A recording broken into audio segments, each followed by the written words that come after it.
You're running a successful consulting business, but something's not right. You're working more hours, but not seeing the proportional growth. Every decision still comes through you. Every proposal needs your touch. You know there's a better way. You're not just sure what it is. You're listening to the Paul Higgins podcast. I'm Paul, and I help consultants build businesses that don't require them to be at the center of everything. I spent 18 years at Coca-Cola, then built and sold my own consulting business. Along the way, I learned that working harder isn't the answer. Building better systems is. Each week, I sit down with consultants who's cracked the code on scalable growth and experts who support them. Real conversations and how they broke through the bottleneck and built businesses that work without them. Let's dive in. Most AI consultants are stuck playing with the latest shiny objects instead of building real profitable automation systems that clients actually pay for. They're chasing every new AI release, but struggling to turn their technical skills into sustainable consulting revenue. Hello, I'm Paul, and welcome to my podcast, episode 645. If it's your first time, especially welcome to you. In this episode, I talked to Jason Alberti from Freedom from Chaos. You will learn from Jason a lot, but in particular, how to build end-to-end sales automation workflows using N8N that qualifies leads, generates proposals, and closes deals. The second is why keeping humans strategically in the loop prevents AI disasters while maintaining automation benefits. And the third is how to price AI automation projects profitably and transform from technical delivery into strategic consulting. Jason Alberti is an AI automation consultant with 3.5 years of experience helping conscientious entrepreneurs streamline their businesses. He's built profitable automation systems using N8N, written a book in 8 weeks using AI and successfully, AI and himself, I might add, and successfully balances technical expertise with business strategy. Over to Jason from freedomfromchaosbook.com. Great to have you here, Jason. Awesome. Appreciate you having me here. It's great to Yeah, be on well, the show with you. a fellow author, but as we've discussed, it took you a lot less than it took me to do a book, but we'll talk about your book at the end. But why don't we kick off with who's your ideal client and what problems you love to solve for them? Yeah, so my ideal client would be somebody who I would kind of classify as like a conscious entrepreneur. So somebody who it could be a coach, it could be a consultant. It's somebody who like just has like a deep purpose to serve others and help other people.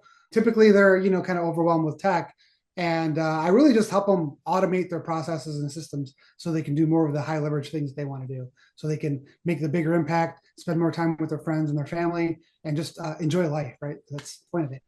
Yeah, great. And obviously, they've tried to solve it themselves. What hasn't worked when they've tried to solve it themselves? Yeah, the biggest thing is there's just so many things out there, especially now with AI coming into the mix.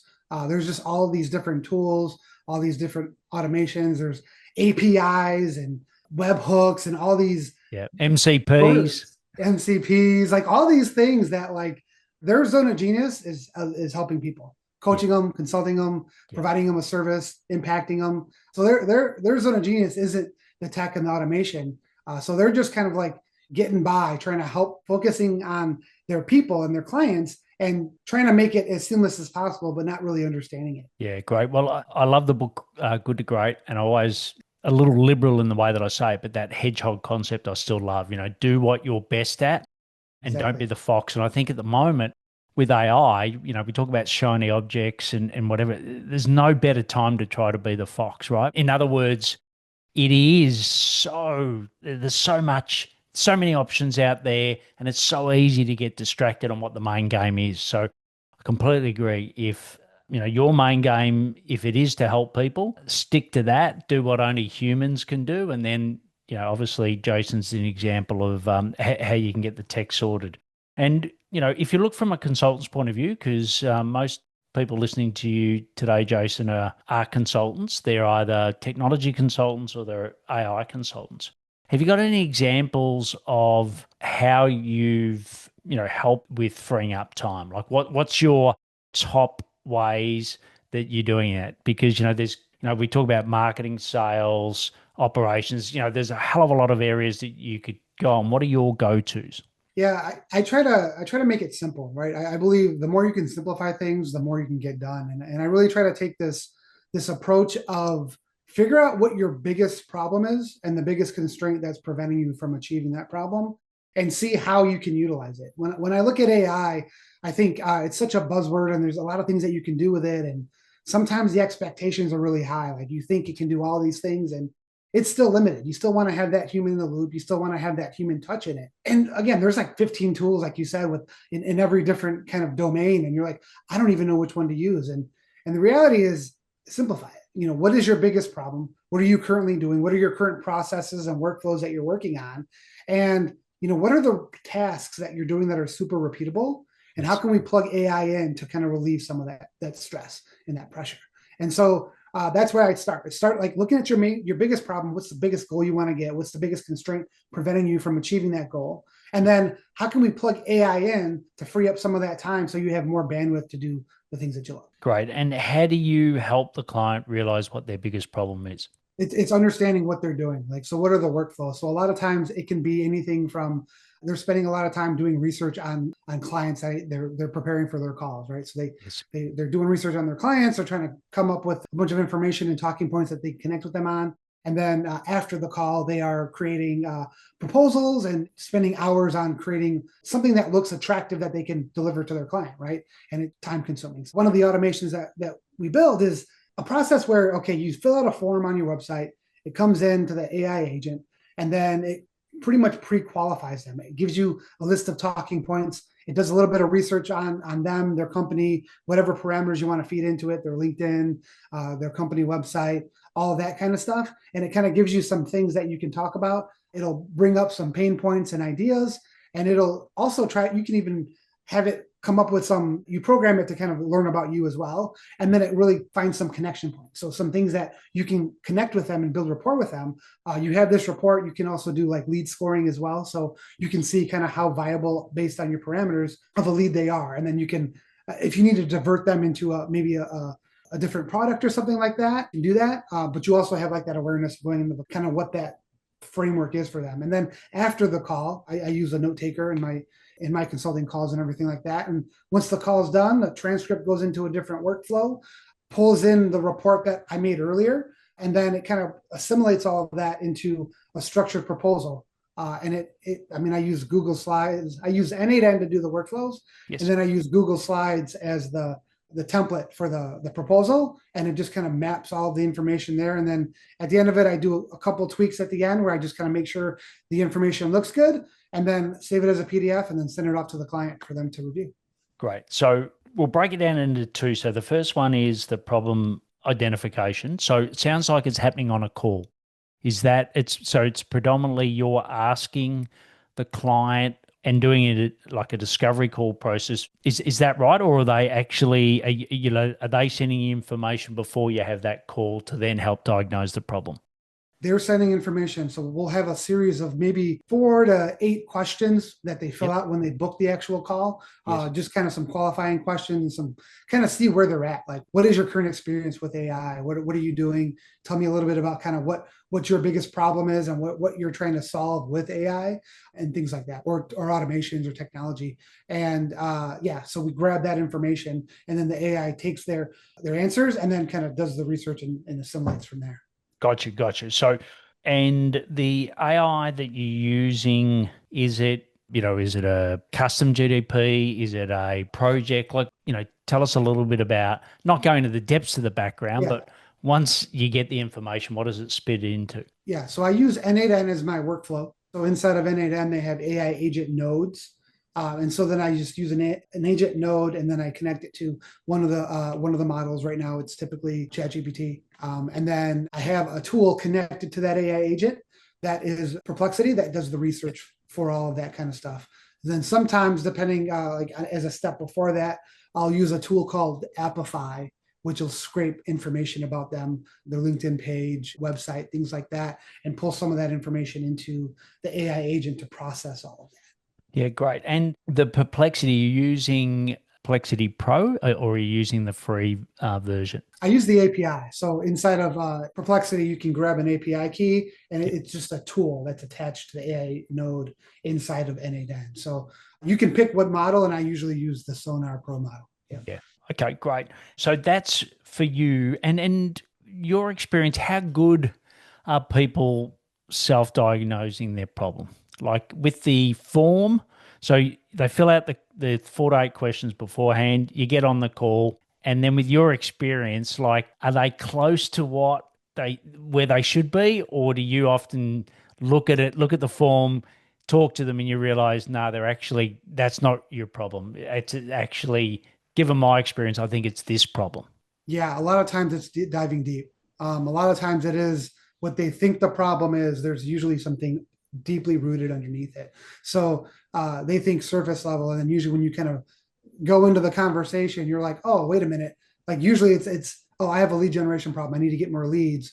But a lot of times, like that process on the front end, the qualification isn't really set up right, and the research isn't done to the extent that it could be, and so they can fix that first problem, and then they'll also fix the other problem as well. But it just kind of goes hand in hand. So yeah, a lot more like diagnosing, and that's the great thing about AI. Sometimes it'll come up with different talking points, and when you dive in and ask the right questions, you can kind of pull it out of them.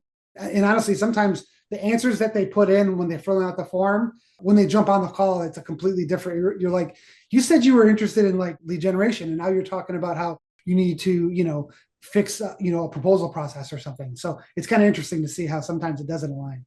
Yeah, yeah. And I'll certainly just quickly going to, so I did an interview with Tariz, and that was interview 636. So this is 645. And what she's built is a way of taking a job role and what people are saying, and then the AI talks about the opportunities to automate, and it also then gives either an hour or a dollar saving attached to that. So that can sort of help better diagnose. It's called Yeah. automation goldmine. But I think I think ultimately where Jason and I are talking about this for your perspective is that you still need to be that consultant, right? Like the AI can't do all of the work. You still need to take your ability as a human to join all the dots and to ask really good questions to do it. I think that's why I'm a bit worried at the moment where everyone starts calling themselves an AI consultant, right? Sam Altman, you've heard me say it on other podcasts.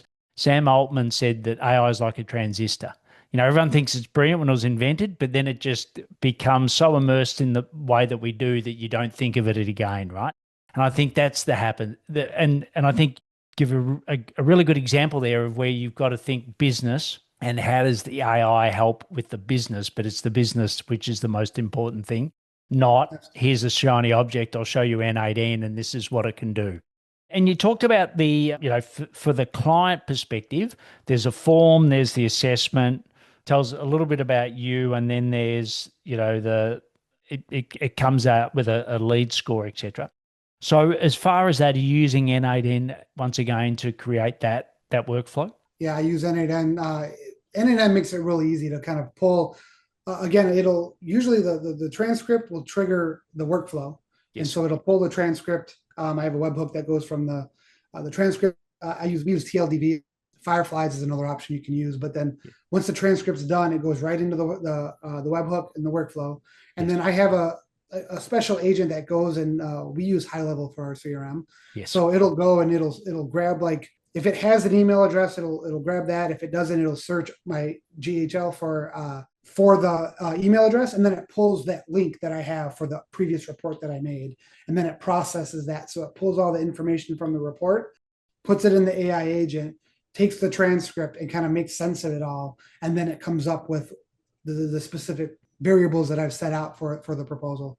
Right. And let's say hypothetically the lead score comes out less than 50 or whatever the criteria is, right? Does it then send a message saying that the call's not going to go ahead, or how does that work? Usually, so I'll have the lead score go into a High Level, and then inside a High Level, I've got a separate automation where it'll once the webhook comes in, it'll look at the score and it'll filter it. So if it's a less than a score that I want, then it's going to basically send them an email that says, hey, thank you for filling out the form.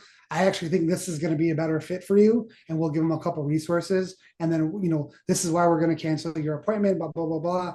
And then it'll actually automatically cancel their appointment. And then if it's a good lead, it'll just go ahead and process everything. Great. And sorry, I know you said Fireflies is one option. What was the other option you mentioned before that? TLDV.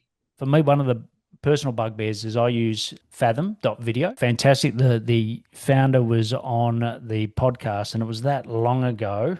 I'm just trying to grab it. Can't remember it was that long ago, but if you search on my website, you'll find it. Fantastic guy, but it's got a fairly closed API. So at the moment, every time I go to get information out, I can't. So I've got to manually go in, take the transcript. I don't know if you know the specifics of Fathom.video, but when you come to blocks like that, how do you get around them? Yeah, I mean, that's one of the reasons. I mean, Fathom's good because it's built right into Zoom, right?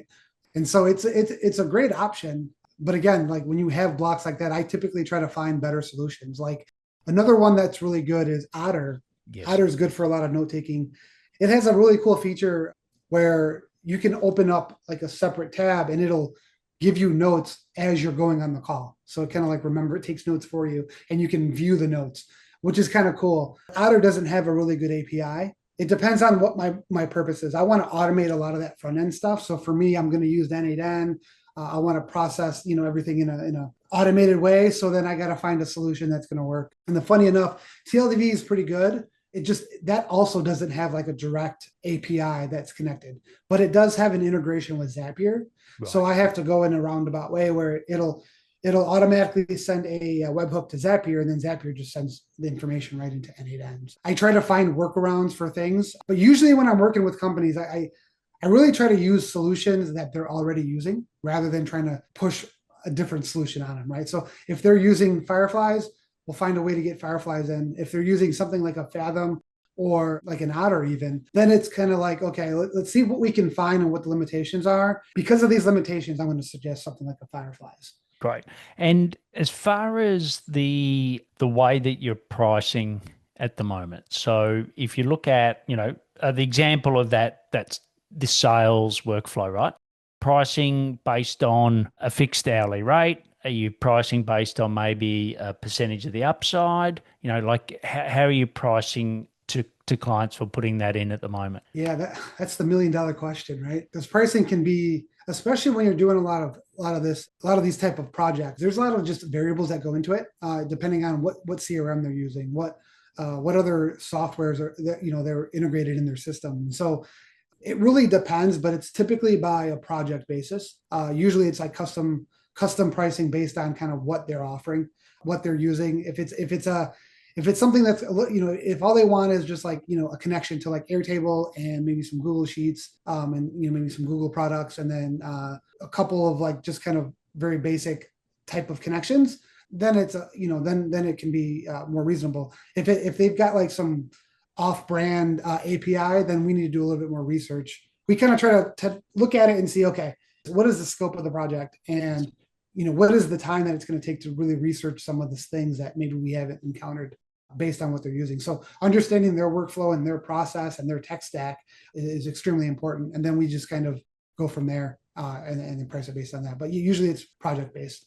Yeah, great. And I know you talk a lot about keeping the human in the loop. So what are some examples? Even if we look at this sales workflow, what's the example of where the human's still in the loop? Yeah, so I mean, obviously the human in the loop part is the actual call, right? So they're creating the content, and then you've got your talking points. The human is looking at the talking points and obviously delivering, asking additional questions, things like that. And then at the end, when it's building the proposal, puts all the stuff into the proposal template. But the human in the loop is, before sending it out to the client, they're looking and making sure that the pricing is correct, that the solutions that are presented actually make sense based on what was talked about, and making the tweaks. Maybe the AI picked up a solution that they don't really need, or it misunderstood what you were saying or whatever. So sometimes you're making the adjustment on some of the different pieces of the solution that you're offering. And so, yeah, you want to make some of those tweaks, refine it, maybe kind of make some adjustments to the proposal, context, and then you save it as a PDF and send it. Another way is when it comes to like social media, I definitely recommend if you're going to do like creating content, AI is going to get you like 90 to 95% of the way there. You still Yes. need that 5% human in the loop to kind of make a couple of tweaks. And then you learn from it, right? You kind of look at the tweaks, you kind of make a note of like, okay, what didn't you like? And then you start to reprompt that, and you just keep tweaking the AI agent so that it gets a better result every time. Yeah, I don't typically have it go and just post automatically straight away. It's more of a, okay, post comes out, I'm going to check it, I'm going to review it. If it's good, then I'll hit publish. Yes. But I try to keep that human in the loop as much as possible until you can get it like really dialed in. Yeah, yeah. And once again, if you're a regular listener, a reminder we're listening to Jason Alberti, episode 645. And you've heard me say before, red pen, black pen. And my analogy is that, normally it used to be black pen, i.e. you type your content. Now you effectively get it, and then you're like a school teacher, you're red inking it to make sure that it's you. So I totally agree. And all of us can tell when something's completely AI driven that's out there, and all sniff it now. So, just don't do that. But I also love the point that you said is I think your best content is already the calls you're having. So I think what it's done is just expedite the process where you're already having the calls. In the past, you'd have to remember what the call's about and you had to write about it. Now it's taking what you've already said, crafting it with your prompt on making it tailored for your audience, and then you're just red penning it. And I think it's brilliant to do that. We've talked about N8N, which obviously, is your key tool. What are some of the other tools that you're using behind the scene to help your clients get better results?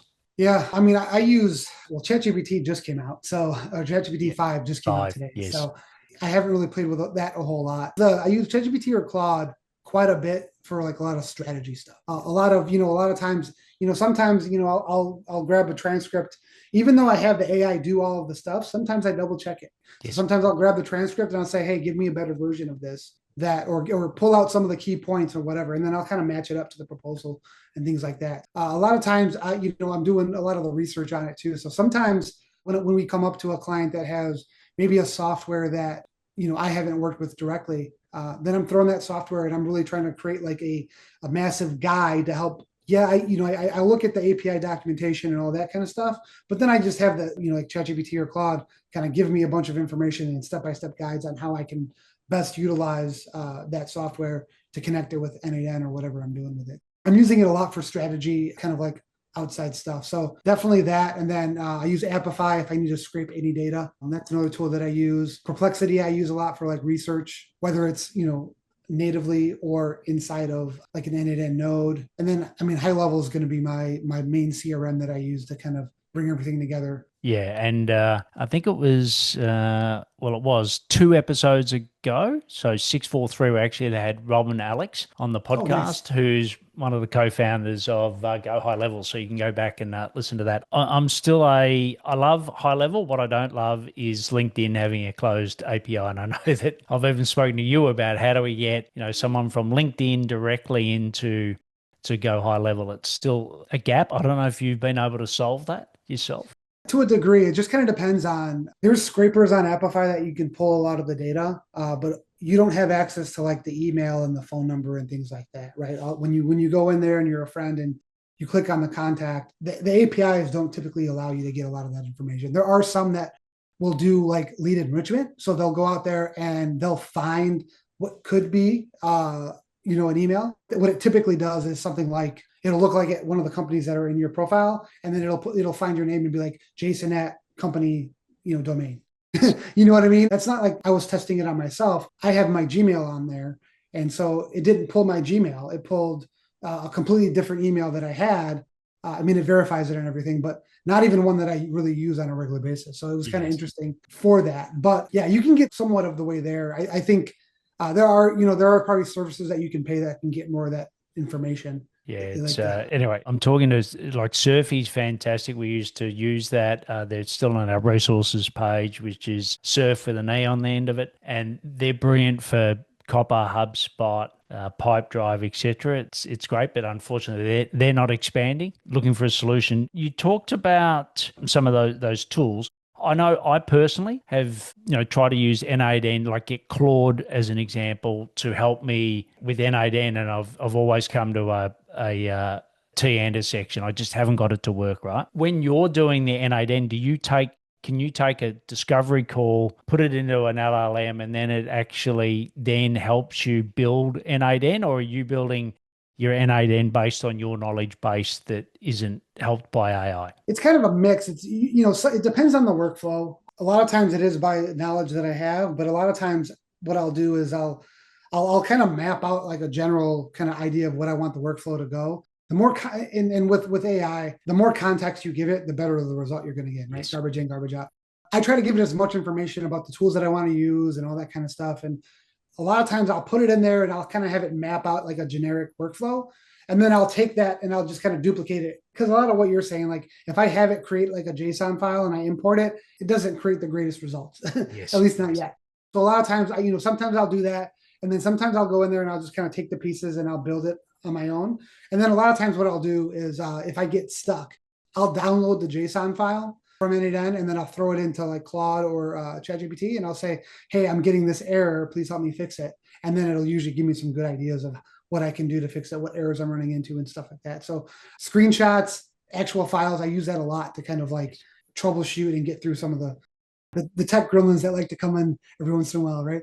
Yeah, spot on. And look, I've found like I've created a couple of lead magnets with Lovable, for example. I found Claude writing to copy into Lovable is a lot easier. We're testing some stuff with Pickaxe at the moment, so I think those tools are a little easier. But I found N8N you've got to have some good domain knowledge to be able to do it. So if someone's listening to this and thinking, I really got to get up to speed with N8N more than I am now, other than, obviously talking to you and hiring you, where would you point? Do you get AI to help you with N8N to teach you? Do you go to their YouTube? Like, what's been the best for you?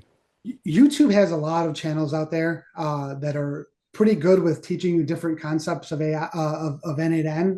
One of the things I say to watch for though is there's a lot of hype, right? Like a lot of times it's all about the flash and they want to show these really cool workflows that are just not production ready. They're not, ready to be actual sellable solutions, but you can still use a lot of those to kind of understand how to build certain things and how to troubleshoot certain things. So yeah, YouTube's a good option. One of the great things about N8N is they're very, very big on documentation. If you go to their documentation and their docs, you can really kind of start to kind of understand how to set it up. So like if okay, I want to set up a Google Sheets trigger, for example, you go in there, you can add the node, and then there's a little doc button that right in there that will send you right to the doc. Yes. Set up the credentials and all what you need, all of that kind of stuff. It's really good about kind of guiding you in the right direction. It can be still a little overwhelming if you're not very tech savvy, but yeah, I mean, if it's something that you want to learn, definitely, YouTube and then the documentation are good places to start. Yeah, and the other one that I did was basically take the top YouTube videos that I find and then use Notebook LLM to find more, discover, and then use that. And now with Notebook LLM, we're recording this in August. It's coming out in November, right? So some of this is constantly changing. But now you've got the video as well. So you can create your own videos, not just the podcast to listen to learn, which I love learning through podcasts. Obviously, that's why I do one. I also love listening to them, but also the video as well. So you can actually create your own mini videos on specific things rather than going through and watching all of the YouTube videos. Because one of the frustrating things I find, and I know you're nodding your head, Jason, if you're watching Jason and I on Paul Higgins Mentoring YouTube channel, is it's 12 minutes to get to the 2 minutes, right? So I love using Notebook LLM to really get to that 2 minutes. That's something that's worked for me. And then that's the biggest key is, just really utilizing AI as much as possible. And again, like if you're trying to learn, and Claude or ChatGPT is another a good resource. You could upload the documentation into like a project and then communicate it with it that way. And you can also even just say, listen, this is the website. Teach me how to do this like I'm absolute beginner and I've never done it before. And it'll walk you step by step. And so, yeah, AI, whether it's Claude or ChatGPT, it's really good at kind of guiding you on the path to learn whatever you want to learn. So brilliant. Well, look, we could talk forever on this, and we will. This as it constantly evolves, we can have you back on. But what we're going to do is pause for a moment.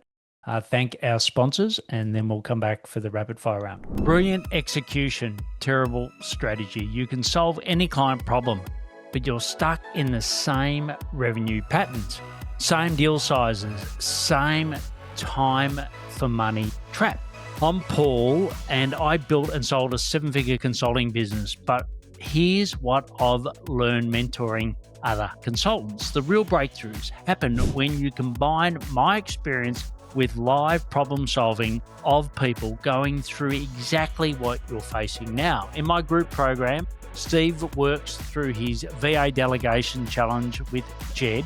Jed shares what's actually working. Andrew tests his pricing strategy with Casey, and Casey demonstrates his client onboarding system. Everyone's figuring it out together with my guidance based on what I learned the hard way.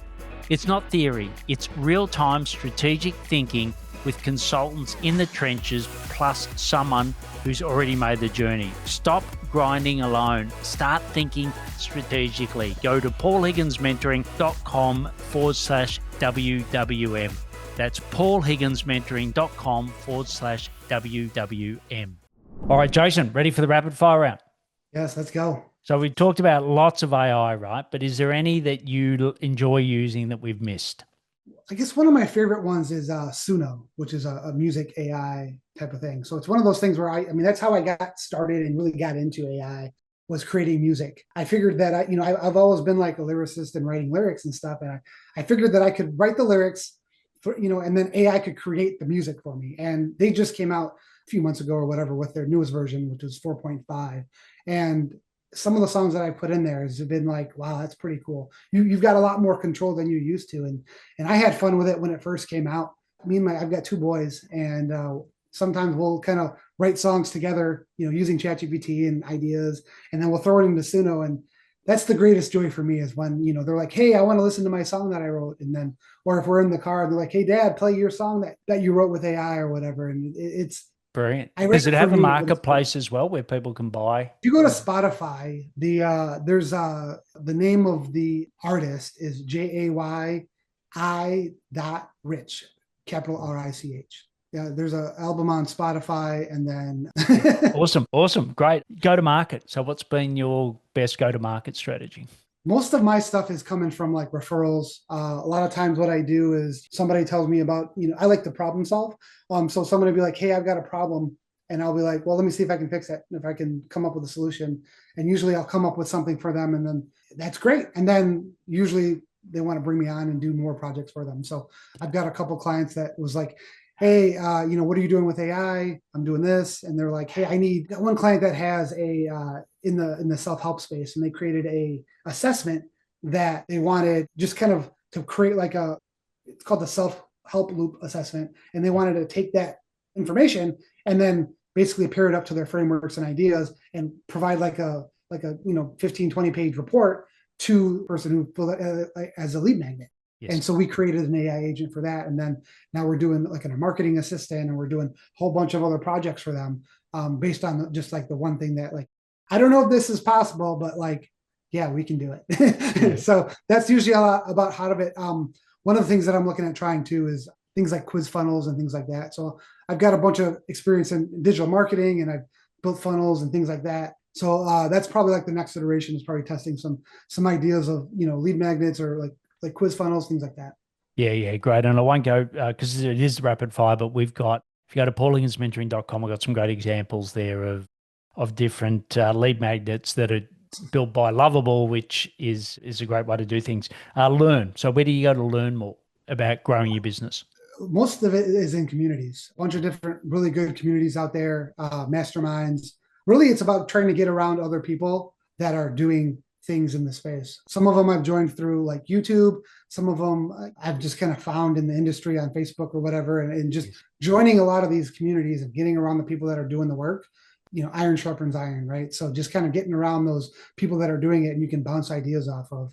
That's how I learn by doing, learn by kind of getting in there, seeing what other people are building and seeing what I can duplicate, and then just exchanging those ideas so that we can help grow with each other. So yeah, fantastic. And the last one is, you've been at this for 3.5 years on this AI automation. What do you know now that you wish you had known earlier?